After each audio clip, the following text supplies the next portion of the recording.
qui est la déesse Kali. Bonjour à tous, namasté, j'espère que vous allez bien. Alors pour ceux qui ne me connaissent pas, je suis Ishvari, j'aide les hommes et les femmes à se reconnecter avec eux-mêmes, avec leur corps, avec leur cœur, pour être capable de vivre une vie plus alignée avec eux-mêmes, avec leurs valeurs. Et donc pour ça, j'utilise les enseignements et les pratiques yogiques et tantriques, que ce soit modernes ou classiques, et la danse. Donc on va partir de la sexualité sacrée aux relations conscientes, à l'intimité, à cet équilibre féminin, masculin, ce développement, cette incarnation du féminin et cette connexion au corps.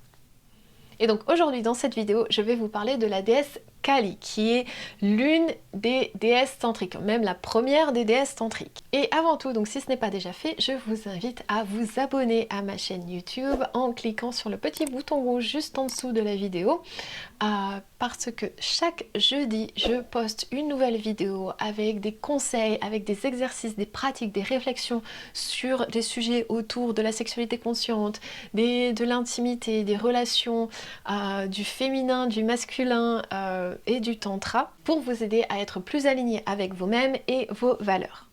Donc alors la déesse Kali, c'est vraiment un sujet que j'adore, les déesses tantriques en général.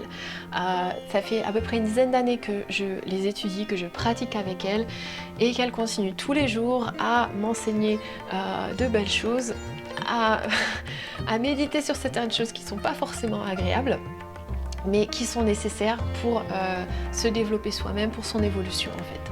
Donc Kali, comme je vous l'ai dit, c'est la première des déesses tantriques. Les déesses tantriques, en fait, il y en a 10, et en fait, on les appelle les Dasha Mahavidya, les déesses de la sagesse. Si vous voulez en savoir un peu plus sur ce groupe de déesses tantriques, qui vient vraiment donc de la tradition tantrique classique, c'est pas une version moderne, revisiter des choses, ça vient vraiment des textes classiques tantriques.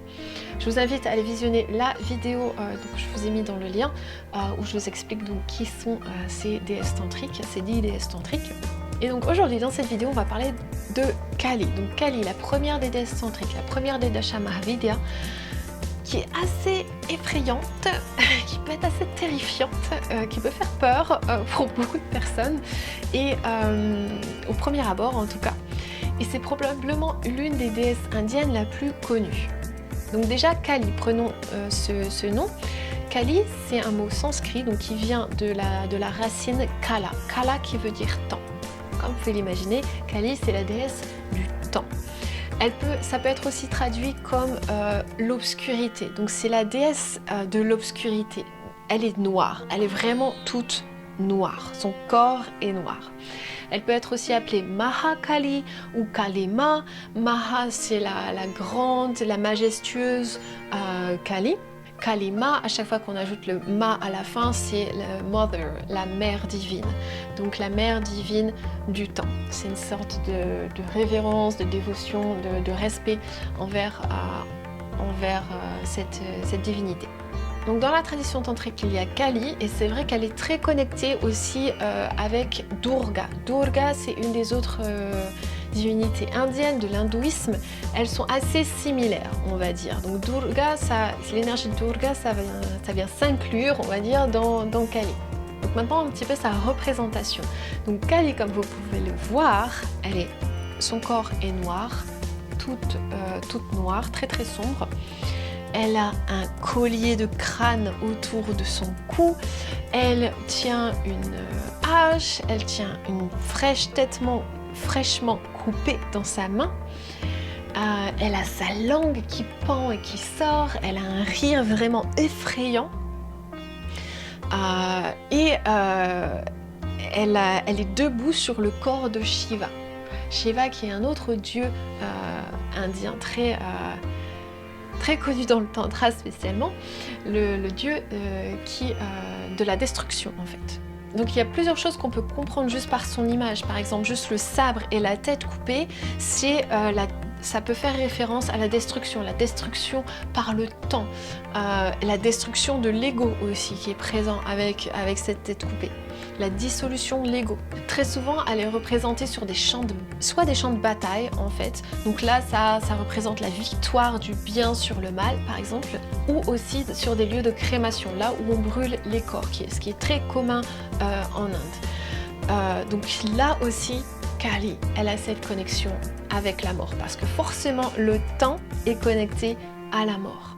Dans notre évolution naturelle, en fait, il y a constamment une petite partie de nous qui doit mourir. C'est pas comme s'il y a la mort juste à la fin de notre vie, en fait.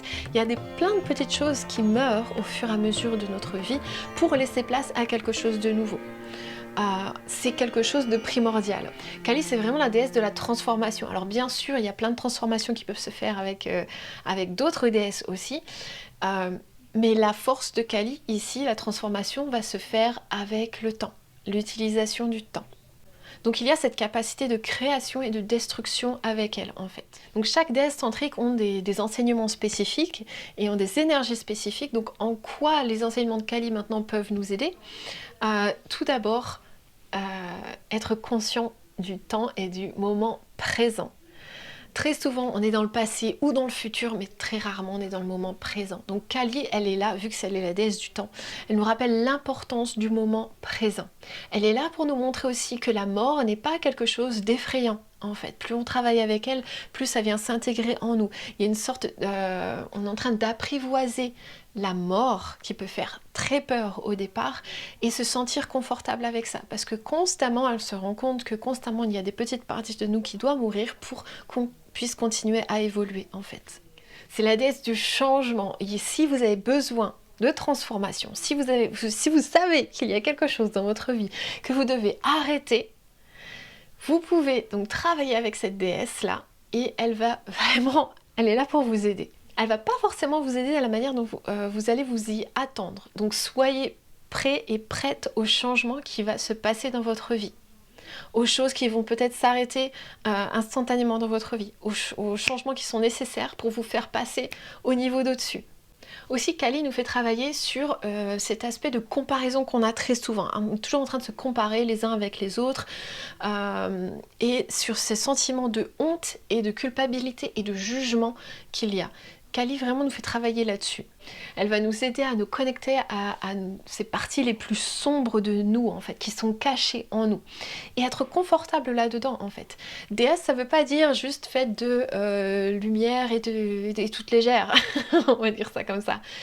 Les déesses tantriques, elles ont une... C'est pour ça aussi que j'adore ces enseignements-là, c'est qu'elles ont ces deux côtés. Ce côté lumière et ce côté ombre. Dans le tantra, ce n'est pas juste on va juste vers la lumière, c'est justement l'intégration de l'ombre et de la lumière ensemble. Et donc Kali, c'est vraiment une incarnation, une image qui représente vraiment ça. Cette intégration, ce non-jugement de ce côté, de ces ombres peut-être qu'il y a donc à l'intérieur de nous. Donc cette capacité à faire confiance à l'obscurité en fait. Elle nous permet de surmonter nos peurs de l'inconnu aussi par exemple. Et elle va nous permettre de libérer toute notre puissance. Donc voilà pour les caractéristiques principales de Kali. Alors bien sûr, il y en a bien plus que ça. Kali est donc la déesse effrayante, c'est la déesse du temps, cette connexion avec la mort, la déesse de la transformation. Et oui, elle peut être très effrayante à la base, mais c'est Kalima, la mère Kali. Elle est là aussi, elle veut être là pour prendre soin de nous. Donc malgré ses côtés effrayants au premier abord, elle est la mère, elle a un côté très doux, elle n'est pas que ce côté effrayant et terrifiant que l'on peut voir au début en fait. Donc j'espère que tout ça, ça vous inspire et que vous avez peut-être envie de travailler un petit peu avec elle. Si vous avez envie d'en savoir plus sur les déesses tantriques, sur Kali et les 9 autres Dasha Mahavidya, déesses tantriques, j'ai créé un cours en ligne qui s'appelle la danse des déesses tantriques où justement on va explorer beaucoup plus en profondeur chacune de ces déesses, on va pratiquer avec elles, je vais vous donner des exemples d'exercices de pratique de tantra classique et aussi de choses un petit peu plus modernes adaptées à notre monde aujourd'hui et de la danse dévotionnelle.